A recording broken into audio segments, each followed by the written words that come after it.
Hi hello welcome back to my YouTube channel. അപ്പം നമ്മളിപ്പോൾ ഉള്ളത് ജയ്പൂരാണ്.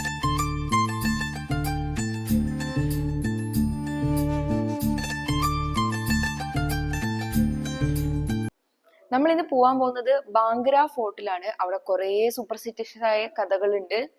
അപ്പം നമുക്കൊന്ന് പോയി എക്സ്പീരിയൻസ് ചെയ്ത് നോക്കണം തോന്നി. ലൈക്ക് റിലേറ്റഡ് ടു മന്ത്രവാദി, ഗോസ്റ്റ്, അങ്ങനെ കുറെ കഥകൾ. അപ്പൊ ഞാൻ അവിടെ എത്തിയിട്ട് കുറച്ച് കഥകളൊക്കെ നിങ്ങൾക്ക് അറിഞ്ഞിട്ട് ഞാൻ പറഞ്ഞുതരാം. അപ്പൊ ബാംഗ്ര ഫോർട്ട് എന്ന് പറയുന്നത് ഇന്ത്യയിലെ മോസ്റ്റ് ഹോണ്ടഡ് ഫോർട്ട് ആയിട്ടാണ് അറിയപ്പെടുന്നത്.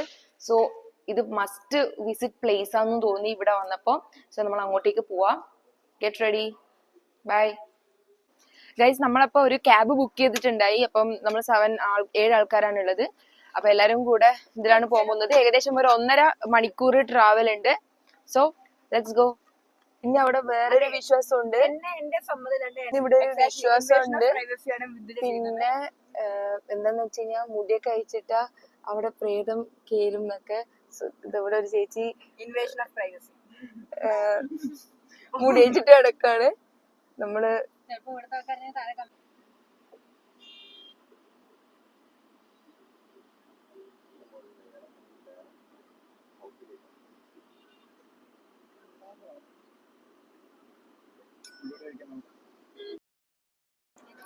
അപ്പൊ ഗൈസ് നമ്മള് അൽവാർ ഡിസ്ട്രിക്ട് എത്തി. അപ്പൊ അൽവാർ ഡിസ്ട്രിക്റ്റിലാണ് ബംഗാർ ഫോർട്ട് സ്ഥിതി ചെയ്യുന്നത്. സോ നമ്മള് ജസ്റ്റ് ഡിസ്ട്രിക്ട് എത്തി. അപ്പൊ ഗൈസ് നമ്മള് ടിക്കറ്റ് എടുത്തു. ടോട്ടല് 100 ആയത് പ്രൈസ്. ഇപ്പൊ പാർക്കിങ്ങിന്റെ പ്രൈസ് ആണിത്. ഇനി ടിക്കറ്റ് എടുക്കണം.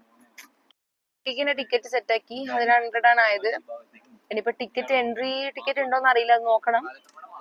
അപ്പൊ നമ്മള് സ്ഥലത്തി. ഓക്കെ, നമ്മൾ ഇറങ്ങുകയാണ്. അപ്പൊ ഗൈസ് നമ്മള് ഫോർട്ടിലെത്തി. അപ്പൊ ഈ ഫോർട്ടിന്റെ ഒരു ഹിസ്റ്ററി എന്ന് പറഞ്ഞു കഴിഞ്ഞാല് ഇത് ബാംഗ്ര ഫോർട്ടാണ്.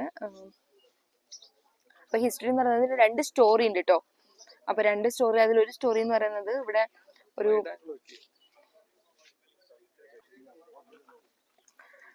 സോ നമ്മൾ നടക്കാൻ വെച്ചാൽ നടന്നുകൊണ്ട് പറയാം. അപ്പൊ ഒന്നാമത്തെ സ്റ്റോറി എന്ന് പറയുന്നത് ഒരു സന്യാസി ഉണ്ടായിരുന്നു. അപ്പൊ ആ സന്യാസി ഇവിടെ വീട് പണിതപ്പം, ലൈക്ക് വീടല്ല, പൊതുവെ ഇദ്ദേഹം സന്യാസമൊക്കെ ചെയ്യാൻ വേണ്ടിയിട്ട് പണിത ഒരു വീടാണ്. അപ്പം അദ്ദേഹം പറഞ്ഞു ഈ തന്റെ ആ വീടിന്റെ മുകളിൽ ഒരു കെട്ടിടത്തിന്റെയും നിഴല് പതിയാൻ പാടില്ല. അങ്ങനെ നിഴല് പതിഞ്ഞു കഴിഞ്ഞാല് അത് ആ കോട്ട അല്ലെങ്കിൽ ആ വീടിന്റെ അല്ലെങ്കിൽ ആ ഇതിന്റെ നാശത്തിലേക്ക് ഭവിക്കുന്നായിരുന്നു. അപ്പൊ അങ്ങനെ ഈ ഇവിടുത്തെ പണിതത് ഭഗവത് ദാസ് എന്ന് പറഞ്ഞ കിങ് ആണ്. അപ്പം ആ കിങ് എന്താ പണിതപ്പോ ഇത് നിഴലൊന്നും പതിഞ്ഞാലും കുഴപ്പമുണ്ടായില്ല. പക്ഷെ അദ്ദേഹത്തിന്റെ മരണശേഷം മകൻ പണിത ഇത് കുറച്ചും കൂടെ ഉയരത്തിലേക്ക് പണിതു കേട്ടോ. അപ്പം ഉയരത്തിലേക്ക് പണിതപ്പോ അതിന്റെ നിഴല് പതിക്കുകയും അങ്ങനെ ഇത് നാശത്തിലേക്ക് നയിച്ചു എന്നുള്ളതാണ് ഒരു സ്റ്റോറി. രണ്ടാമത്തെ സ്റ്റോറി എന്ന് പറയുന്നത്, നല്ല വെയിലാണ് കേട്ടോ ഇവിടെ, ഞാൻ സൺഗ്ലാസ് ഇടുന്നു. രണ്ടാമത്തെ സ്റ്റോറി എന്ന് പറയുന്നത് ഇവിടെ ഒരു രാജകുമാരി ഉണ്ടായിരുന്നു. അപ്പൊ ആ രാജകുമാരി അതീവ സുന്ദരിയായിരുന്നു കേട്ടോ. അപ്പൊ ആ രാജകുമാരിനെ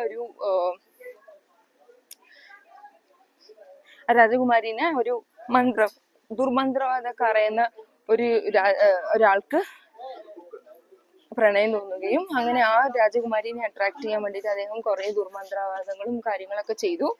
അപ്പൊ അങ്ങനെ ആ കാര്യങ്ങളൊക്കെ ചെയ്തപ്പം അത് പിന്നീട് ഈ രാജകുമാരി അറിയാൻ ഇടയായിട്ടോ, ഇദ്ദേഹം ഇങ്ങനെ ദുർമന്ത്രം ചെയ്യുന്നുണ്ടെന്ന്. അതിന്റെ ഭാഗമായിട്ട് അദ്ദേഹം ഒരു ദുർമന്ത്രത്തിന്റെ ഒരു തൈലം തയ്യാറാക്കിയിട്ടുണ്ടായിരുന്നു, അതായത് ആ രാജകുമാരിനെ അട്രാക്ട് ചെയ്യാൻ വേണ്ടിയിട്ട്. പക്ഷേ രാജകുമാരി അത് കണ്ടുപിടിച്ചിട്ട് അത് എന്ത് ചെയ്തു എന്ന് വെച്ച് കഴിഞ്ഞാല് ഒരു പാറയുടെ മുകളിൽ ആ തൈലം ഒഴിച്ചു. അങ്ങനെ ആ പാറയാണ് മന്ത്രിയുടെ ലൈക്ക് ആ ദുർമന്ത്രവാദിയുടെ ലേക്ക് അട്രാക്ട് ആയി എന്നാണ് പറയുന്നത്. അപ്പം അത് ലാസ്റ്റ് അട്രാക്ട് ആയിട്ട് പാറ പോയി ഈ ദുർമന്ത്രവാദിയുടെ മേത്ത് പോയിട്ട് പതിച്ച് അദ്ദേഹം അങ്ങനെയാണ് മരിച്ചത്. പക്ഷെ അതിന് മുന്നേ തന്നെ അദ്ദേഹം ഇത് അറിഞ്ഞിട്ട് അദ്ദേഹം എന്ത് ചെയ്തു എന്ന് വെച്ച് കഴിഞ്ഞാല് ഈ നാടിനെ ശപിച്ചു, ഇത് മൊത്തം ഇല്ലാണ്ടാവും, നശിച്ചു പോകും എന്നുള്ള രീതിയിൽ.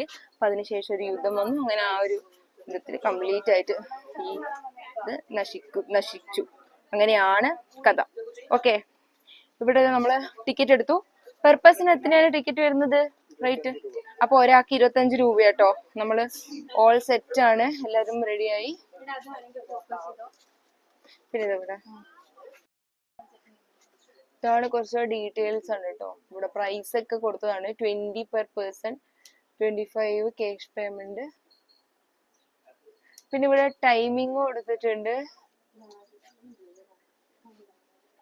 ടൈം സൺറൈസ് ടു സൺസെറ്റ് ആണ് കേട്ടോ. ഇവിടെ ഇങ്ങനെ അതിനും ഒരു സ്റ്റോറി ഉണ്ട്. സൺറൈസിന് മുന്നേ വന്നു കഴിഞ്ഞാലും സൺസെറ്റിന് ശേഷം വരുന്നവരും പിന്നെ ഇവിടുന്ന് തിരിച്ചു പോയിട്ടില്ല എന്നാണ് പറയപ്പെടുന്നത്.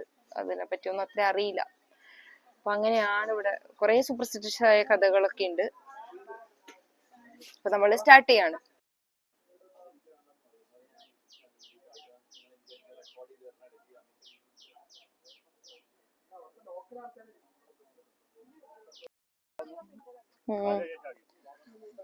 ഇത് നമ്മള് ഫോർട്ടിലേക്ക് നടക്കുന്ന വഴിയാണ് കേട്ടോ ഇത്.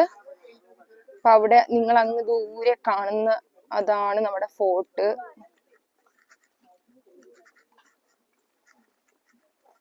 അത്യാവശ്യം നല്ല വെയിലുണ്ട്, നല്ല ചൂടുമുണ്ട്. കൊട എടുത്താൽ മതിയായിരുന്നു.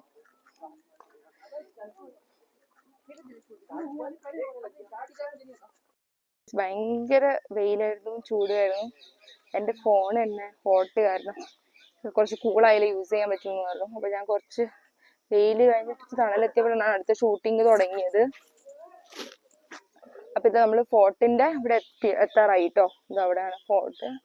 അപ്പൊ ഇത്രയും നമ്മളിങ്ങനെ നടന്നു വന്നു. ഇതൊക്കെ പൊട്ടിപ്പൊളിഞ്ഞ് നശിച്ചു പോയതാണ് ഈ ബിൽഡിങ്സ് ഒക്കെ കാണുന്നത്. കുറെ ആൾക്കാർ വരുന്നുണ്ട്. ഇതുണ്ടോ, ലൈക്ക് ഒരു സ്കെയറി ടൈപ്പ് തന്നെയാണ് കേട്ടോ. ലൈക്ക് സറൗണ്ടിങ്സ് ഒക്കെ അങ്ങനെ തന്നെയാണ്. ശരിക്കും നമുക്കൊരു പേടി തോന്നും, പ്രത്യേകിച്ച് രാത്രി വൈകുന്നേര സമയത്തൊക്കെ ഇവിടെ വന്നു കഴിഞ്ഞാല്. അങ്ങനത്തെ ഒരു മിസ്റ്റീരിയസ് മല. പിന്നീട് ഒരു സ്വാമിജി ഇരിക്കുന്നുണ്ട്.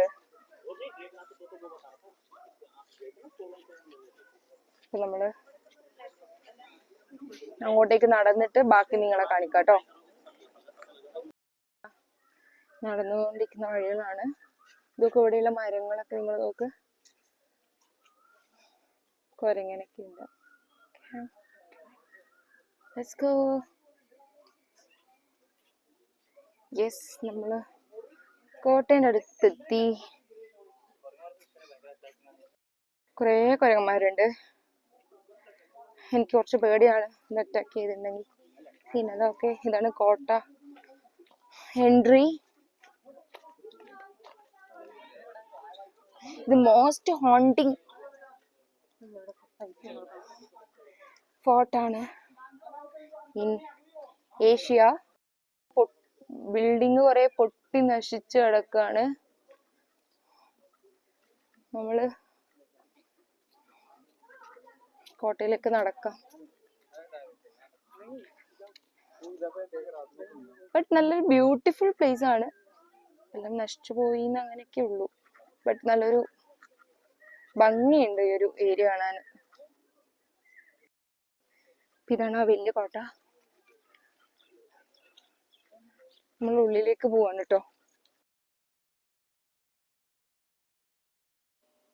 അങ്ങനെ നമ്മള് കയറി ഇതിന്റെ ഫ്രണ്ട് ഇവിടെ കോട്ടക്കുള്ള ഗേറ്റിൽ ഇവിടെ എത്തിട്ടോ.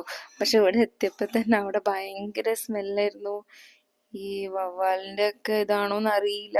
അതിന്റെ എക്സ്പ്രഷൻ ആണ് അവിടെ ഒരാളുടെ ഒക്കെ എങ്ങനെ മുഖത്ത് കാണുന്നത്. ഭയങ്കര സ്മെല്ലായിരുന്നു. അത്യാവശ്യം ഈ കോട്ടയിൽ നമ്മൾ പോയപ്പോ ഓരോ മുക്കിലും മൂലയിലും ഇതേപോലൊക്കെ തന്നെയായിരുന്നു അതിന്റെ സ്മെല്ലും അങ്ങനെ തന്നെയായിരുന്നു. പിന്നെ ആരും അവിടെ ക്ലീൻ ഒന്നും ആക്കുന്നില്ലല്ലോ, അതുകൊണ്ടാന്ന് തോന്നുന്നു. ഭയങ്കര ഇതായിരുന്നു കേട്ടോ. പിന്നെ ഭയങ്കര വെയിലും കാരണം നമ്മൾ കുറച്ച് സമയം ആ സൈഡിൽ ഇരുന്നു. പിന്നെ അങ്ങോട്ടേക്ക് മേലോട്ടേക്ക് പോവാൻ വേണ്ടിയിട്ട് കുറച്ച് സമയം അവിടെ കാത്തിരുന്ന്. പിന്നെ അതിനുശേഷം നമ്മൾ വീണ്ടും മുകളിലോട്ട് കയറിട്ടോ. പക്ഷെ ഇവിടെ മൊത്തം ഞാൻ നേരത്തെ പറഞ്ഞിട്ടുണ്ടായില്ലേ അതേപോലത്തെ ഒരു മാതിരി സ്റ്റെപ്പിന്റെ അതിലെ കൂടിയൊക്കെ കയറുമ്പോൾ വവ്വലുകൾ അങ്ങോട്ടും ഇങ്ങോട്ടും പാറുക. നമ്മൾ ശരിക്കും പറയില്ലേ പ്രേതത്തിന്റെ അതേ ഫീലിംഗ് തരുന്ന കുറെ വൈബ്സ് ഉണ്ടായിരുന്നു അവിടെ. പിന്നെ ഈ സ്മെല്ലായിരുന്നു മൊത്തം ഓരോ സ്ഥലത്തും ഉണ്ടായിരുന്നത്. പിന്നെ സ്റ്റെപ്പിന്റെ ഓരോ സൈഡിലും ഇങ്ങനെ ഓരോ ഗുഹ പോലെ ഒരു അറ പോലെയൊക്കെ ഉണ്ടായിരുന്നു കേട്ടോ. ഒരു ഇങ്ങനെ ഫ്രണ്ടില് ജയിലിന്റെ കമ്പി പോലെയൊക്കെ വെച്ചിട്ട് ഒരു രണ്ട് സൈഡായിട്ട് ഉണ്ടായി ഇങ്ങനെ. നമ്മൾ അങ്ങോട്ട് ഉള്ളോട്ട് കയറിയിട്ടുണ്ടായിരുന്നില്ല, കാരണം അവിടെ അധികം നീറ്റ് അല്ല, സ്മെല്ല് അങ്ങനെ അത്ര ഇഷ്ടപ്പെട്ടിട്ടുണ്ടായിരുന്നില്ല. അതുകൊണ്ട് നമ്മൾ അങ്ങോട്ട് ഉള്ളോട്ടൊന്നും കയറിയിട്ടുണ്ടായിരുന്നില്ല. അപ്പം ഇങ്ങനെ തന്നെ ഫുൾ എക്സ്പ്ലോർ ചെയ്യാന്ന് പറഞ്ഞിട്ട് മൊത്തത്തിൽ കാണാൻ വേണ്ടി നിന്നു. പിന്നെ ഇവിടെ ഇത് അത്യാവശ്യം എല്ലാ ബിൽഡിങ്ങും എല്ലാം പൊളിഞ്ഞു കിടക്കുകയാണ്. എല്ലാത്തിൻ്റെയും ടോപ്പ് ഭാഗവും റൂഫും ഒക്കെ ഇടിഞ്ഞു പൊളിഞ്ഞിട്ടാണ് ഉള്ളത് കേട്ടോ. പിന്നെ അവിടെ നിങ്ങൾ ശ്രദ്ധിച്ചു നോക്കി കഴിഞ്ഞാൽ നമ്മളെ ഫ്രണ്ടിൽ അവിടെ കുറച്ച് ആൾക്കാരെ നിങ്ങൾ കാണുന്നുണ്ടാവില്ല. അവിടെ ഒരു പൂജ നടത്തുന്നുണ്ട്. ഒരു അമ്പലം, അവരെന്തോ ഒരു ഇതിനു വേണ്ടിയിട്ട് ഒരു സ്ത്രീയാണ് പൂജ നടത്തുന്നുണ്ടായിരുന്നത്. അതിൻ്റെ ഉള്ളിലോട്ടൊന്നും നമ്മൾ പോയിട്ടുണ്ടായിരുന്നില്ല. അത്യാവശ്യം നന്നായിട്ട് തളർന്നിട്ടുണ്ടായി അവിടെ വരെ കയറുമ്പോഴേക്കും. സോ അവിടെ ഇരുന്നു. പിന്നെ അവിടെ നമ്മൾ കുറച്ച് ഫോട്ടോസും കാര്യങ്ങളൊക്കെ എടുത്തിട്ട് മെല്ലെ താഴോട്ടേക്ക് ഇറങ്ങിട്ടോ. നമ്മൾ 2-3 പേര് നമ്മൾ അങ്ങോട്ടേക്ക് ഇറങ്ങി. കാരണം നല്ല വെയിലായിരുന്നു, അത്യാവശ്യം ഡീഹൈഡ്രേറ്റ് ഒക്കെ ആവുന്നുണ്ടായിരുന്നു, വെള്ളമൊന്നും എടുത്തിട്ടുണ്ടായിരുന്നില്ല. അപ്പോൾ നമ്മൾ ഇറങ്ങി ഇവിടെ എത്തി, താഴെ ഗേറ്റിൻ്റെ അവിടെ എത്തിയിട്ടോ. അത്യാവശ്യം നല്ല വെയിലായതുകൊണ്ടും എന്താ പറയുക, ഭയങ്കര ചൂടെടുക്കുന്നുണ്ടായിരുന്നു ആ ഒരു ടൈമിൽ. ഒരു ഭയങ്കര വെറൈറ്റി ആയിട്ടുള്ള ഒരു എക്സ്പീരിയൻസ് ആയിരുന്നു അവിടെ പോയപ്പോൾ. മൊത്തത്തിൽ ഒരു വേറെ തന്നെ വൈബുള്ള ഒരു സ്ഥലമാണ് കേട്ടോ ഈ ഒരു പ്ലേസ്. അപ്പം ഈ ഒരു ഏരിയയിലോട്ട് നിങ്ങൾ വരികയാണെങ്കിൽ വിസിറ്റ് ചെയ്യുക.